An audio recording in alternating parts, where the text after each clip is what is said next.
आज supreme court को लेकर राष्ट्रपति महोदया की तरफ से 14 सवाल उठाए गए, जिसके बाद पूरे देश में बवाल मच गया और आज तक सुप्रीम कोर्ट को लेकर कई प्रकार के बात भी कही जा रही थी, कई चीज़ भी हो रही थी। लेकिन अब ये जो इस बार जो राष्ट्रपति महोदया की तरफ से जो 14 सवाल उठाए गए, हम इस 14 सवाल के बारे में हम समझने का प्रयास करेंगे और सुप्रीम कोर्ट का जो पूरा रवैया रहा पिछले कई दिनों से, उसको लेके सुप्रीम कोर्ट के वरिष्ठ वकील उमेश शर्मा से समझने का प्रयास करेंगे कि इस पूरे घटनाक्रम पर क्या कुछ कहना चाहते हैं। सर, इसे एक बार फिर सुप्रीम कोर्ट और राष्ट्रपति महोदय के बीच तनातनी का माहौल चल रहा है, क्या कहेंगे इस पूरे घटनाक्रम पर? देखिए, ये हमारे संविधान में ये शक्तियाँ सुप्रीम कोर्ट को दी गई हैं पहले से ही कि एडवाइजरी रोल इनका है।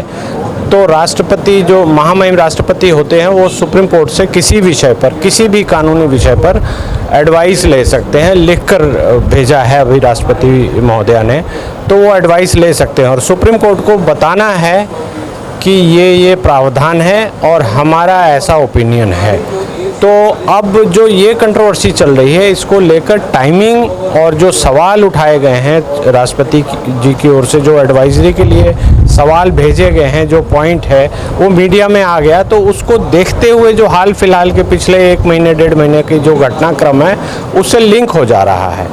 तो देखा जाए तो जहाँ तक शक्तियों की का सवाल है, तो सुप्रीम कोर्ट को भी ये ड्यूटी है हमारे संविधान के अनुसार और राष्ट्रपति को भी ये शक्तियाँ हैं। चूँकि राष्ट्रपति हमारे हेड ऑफ द स्टेट होते हैं, संविधान में उनको शीर्षस्थ स्थान पे बैठाया गया है, तो राष्ट्रपति के पास ये शक्तियाँ हैं कि वो सुप्रीम कोर्ट से इस आशय में जो भी वो उन्होंने चिट्ठी लिखी है उसके बारे में जो सवाल वो संविधान से संबंधित सवाल पूछे हैं वो पूछ सकते हैं। अब बात है कि सुप्रीम कोर्ट उन 14 सवालों को कैसे डील करेगा, कैसे जवाब देगा, इसको लेकर तो बहुत कयास ही लगाए जा सकते हैं। क्योंकि सुप्रीम कोर्ट चाहे तो ये भी कह सकता है कि इसको लेकर ये संवैधानिक प्रोविजंस हैं, ये प्रावधान है, इसके हिसाब से ये बनता है, ये नहीं बनता है, ये स्पष्ट रूप से बोला जा सकता है।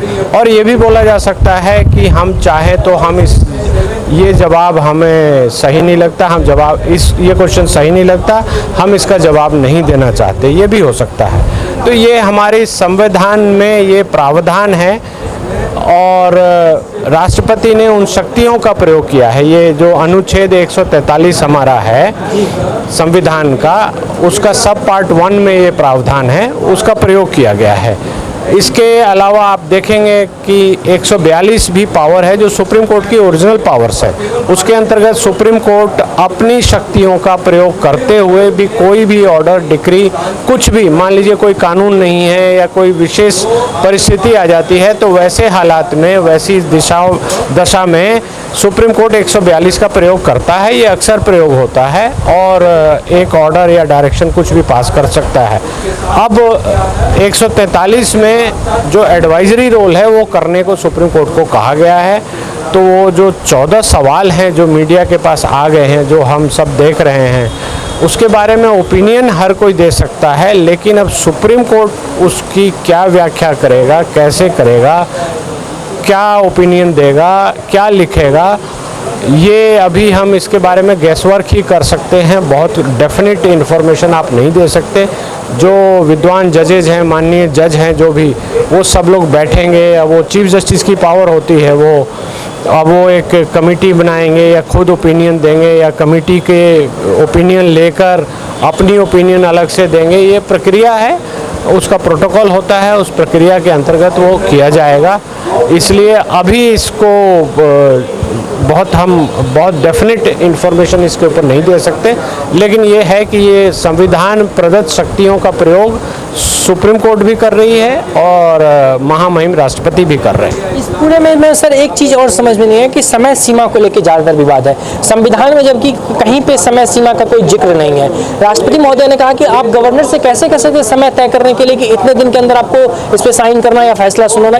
ये क्या पूरा घटनाक्रम है? ये घटनाक्रम तमिलनाडु का है जो आप बता रहे हैं। उसमें ऐसा हुआ था कि तमिलनाडु का विधेयन करके वहाँ की विधानसभा ने राज्यपाल के पास भेजा था, उस बिल पे उन्होंने साइन नहीं किया। अब चूंकि पास होकर विधानसभा से वो चला गया है, जब तक राज्यपाल उसको साइन नहीं करते वो कानून नहीं बनेगा।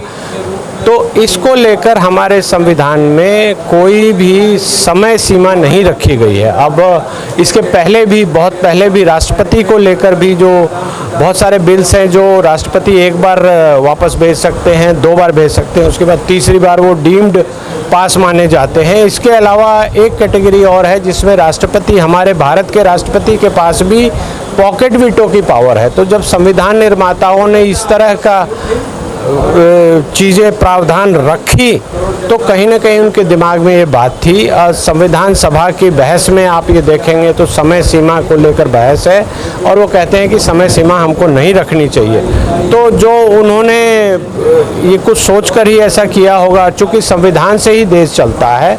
संविधान पहले बना, उसके बाद हमारा सर्वोच्च न्यायालय बना, उसके बाद ही सारे कानून बने, उसके बाद ही सब कुछ हुआ।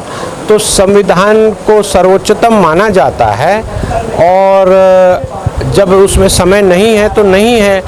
चूँकि ऐसा हुआ कि सुप्रीम कोर्ट ने इस केस में, तमिलनाडु सरकार सुप्रीम कोर्ट आ गई कि आप राज्यपाल महोदय को निर्देश दीजिए कि हमारा विधायन रुक गया है और वो इन पर हस्ताक्षर करके करें ताकि वो जो बिल पास होकर आए हैं वो कानून का रूप ले सके। तो सुप्रीम कोर्ट ने अपनी 142 की शक्तियों, जिसके बारे में अभी मैंने बताया, अपनी 142 की शक्तियों का प्रयोग करते हुए ये कहा कि ये एक अलग स्पेशल कंडीशन है जिसमें हम कोई कानून नहीं है, संविधान भी इसको लेके साइलेंट है। तो सुप्रीम कोर्ट ने अपने हिसाब से निर्देश दिया कि आप इतने दिन में करें। तो अब जो महामहिम राष्ट्रपति हैं उन्होंने ये ओपिनियन मांगी है 143 में सुप्रीम कोर्ट से कि जब समय सीमा नहीं है तो क्या आप कोई समय निर्धारित कर सकते हैं। अब ये जजमेंट के अलावा ये एक ऑफिशियल डॉक्यूमेंट हो जाएगा। जजमेंट में तो जो लिखा गया वो लिखा ही गया, वहाँ पर पब्लिक इंटरेस्ट लिखा गया, बहुत सारी बातें लिखी गई। उसके बाद अब ये एक ऑफिशियल डॉक्यूमेंट हो जाएगा जो संविधान का इंटरप्रिटेशन से संबंधित ये एक ऑफिशियल वर्जन हो जाएगा सुप्रीम कोर्ट का। हालांकि वो जुडिशियल प्रेसिडेंस नहीं माना जाएगा, नहीं बनेगा, लेकिन सरकार ओपिनियन मांग रही है तो सरकार उससे बाध्य रहेगी। और चूंकि सुप्रीम कोर्ट वो ओपिनियन दे रहा है तो सुप्रीम कोर्ट भी उससे बाध्य ही रहेगा और ये प्रक्रिया आगे तक के लिए एक वो प्रोटोकॉल बन जाएगा जिसको कि सभी फॉलो करते रहेंगे। सर एक चीज़ जरा और हमारे दर्शकों को समझाइए, कई लोगों का ये सवाल है, जब ये राष्ट्रपति महोदय का जो 14 सवाल था इसमें अनुच्छेद 200 का बार बार जिक्र किया गया। ये 200 है क्या, इसको लेके बहुत लोगों के बीच में कन्फ्यूजन है, जरा ये भी क्लियर करते ये अनुच्छेद 200 के तहत क्या क्या आता है। हमारे संविधान के अनुच्छेद 200 में ये लिखा गया है कि कैसे बिल जब पास होकर आएगा तो उस पर अपनी सहमति जो राज्यपाल हैं, महामहिम राष्ट्रपति हैं, वो कैसे देंगे। तो उसको लेकर आप 200 पढ़ेंगे तो उसमें कहीं भी ये नहीं लिखा गया है कि 15 दिन में देंगे, 90 दिन में देंगे या 6 महीने में देंगे, क्या होगा। जनरली हमारे संविधान में जहाँ भी टाइम लिमिट प्रेस्क्राइब किया गया है वहाँ लिखा होता है, तो ये नहीं लिखा गया है। तो ये सारे कंट्रोवर्सी की जड़ भी ये जो अनुच्छेद 200 है वो यही है अभी जो ये कंट्रोवर्सी चल रही है। और इसमें जो महामहिम राष्ट्रपति ने जो पूछे हैं सवाल वो भी इससे संबंधित ही पूछे हैं। तो 200 में ये है कि कैसे बिल पर हस्ताक्षर होगा तब जाकर वो कानून बनेगा। जब तक हस्ताक्षर नहीं होगा तब तक वो बिल ही रहेगा।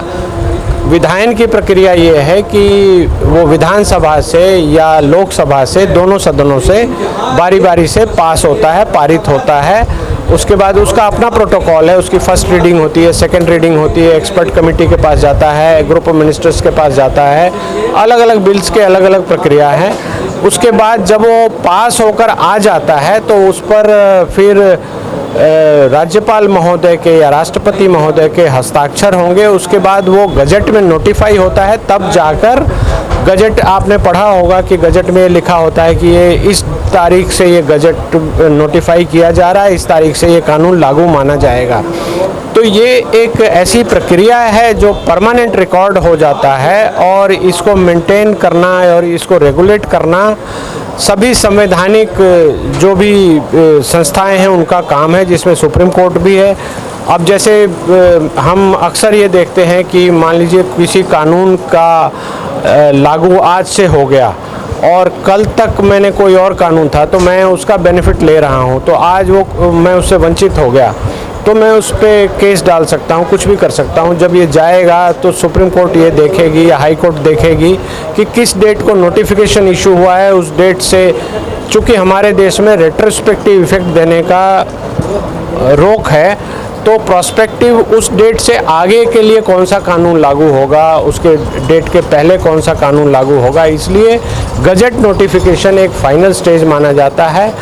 उस गजट के बाद ही कानून लागू माना जाता है और ये एक प्रक्रिया है। तो अनुच्छेद 200 के बारे में जो भी पूछा गया है वो इसी से संबंधित ओपिनियन पूछी गई है, चूँकि वहाँ पर हमारे संविधान में एक गैप है। अब ये निर्माताओं ने उस समय कुछ सोच के, कुछ किसी तरह से सोच के ही ये छोड़ा होगा। इस पर जो डिबेट्स पढ़ते हैं तो पता लगता है कि ये विषय उठा भी था, लेकिन उन्होंने बोला कि समय सीमा हम नहीं देंगे। तो ये उन्होंने क्या सोचा था, लेकिन ये हमारे संविधान की अभी की व्यवस्था है। और चूँकि संविधान के नीचे सुप्रीम कोर्ट आता है या राष्ट्रपति महोदया जो भी काम कर रही हैं वो संविधान के अनुसार करती हैं, तो ये संवैधानिक शक्तियां हैं, इसको बिना अमेंडमेंट के आप चेंज नहीं कर सकते। और जो है, जिसको हम लीगल भाषा में बोलते हैं कि वो साइक्रोसेंट है, अगर वो लिखा हुआ है तो लिखा हुआ है, उसको मानना सभी संस्थाओं के लिए मजबूरी है, बाध्यता है, आपको मानना ही पड़ेगा, आप उसके अलग से नहीं जा सकते। तो चूँकि ये सवाल ऐसा उठ गया है जब सुप्रीम कोर्ट ने डायरेक्शन इशू की है, तो ये संवैधानिक व्यवस्था है और सारे संवैधानिक संस्थाएं जो भी हैं वो इसको मानने के लिए बाध्य हैं, क्योंकि हमारा देश संविधान से चलता है। और ऐसा संविधान, जैसा कि लिखा गया है कि संविधान भारत की जनता को समर्पित किया गया है, तो इस लेकर इसको कोई भी इसमें फेरबदल, कोई भी चेंज आप नहीं कर सकते, उसके लिए भी प्रक्रिया उसमें दी हुई है। तो ये अभी तो मुझे ऐसा लगता है कि समय सीमा नहीं है तो नहीं है। अच्छा सर, ये आखिरी में हमारा बस एक सवाल है सर कि ये जो आज राष्ट्रपति महोदया की तरफ से जब सवाल उठाया गया, तो क्या अब आगे सुप्रीम कोर्ट की जो कार्यशैली है इसमें कोई बदलाव हम लोगों को देखने को मिलेगा? मुझे नहीं लगता कि कोई बदलाव इसमें देखने को मिलेगा, क्योंकि वो सवाल ओपिनियन के लिए उठाया गया है, उस पर ओपिनियन देंगे। अगर उन्होंने ओपिनियन दिया कि समय सीमा है तो आगे ऐसी पिटिशंस में समय सीमा चलेगी। सुप्रीम कोर्ट चूँकि ओपिनियन दे रहा है तो सुप्रीम कोर्ट बाध्य हो जाएगा, ये इंटरप्रिटेशन है। संविधान का जो हमारे संविधान में जो भी लिखा गया है उसकी व्याख्या करना हाई कोर्ट और सुप्रीम कोर्ट का काम है, ये हमारे संविधान में ही लिखा है। तो संविधान अगर ऐसी व्याख्या करता है कि जहाँ समय सीमा नहीं है वहाँ हम 142 में बना सकते हैं या अनुच्छेद 32 में हम बना सकते हैं या हाई कोर्ट 226 में बना सकता है, तो ये व्याख्या अगर होगी तो ये बाध्यता होगी। इस पे कार्यशैली पे बहुत फ़र्क नहीं पड़ेगा, क्योंकि ऐसा जनरली ऐसे केसेस आते नहीं हैं जो संवैधानिक रूप से इस तरह के सवाल उठाएं, ऐसे केसेस जनरली आते नहीं हैं।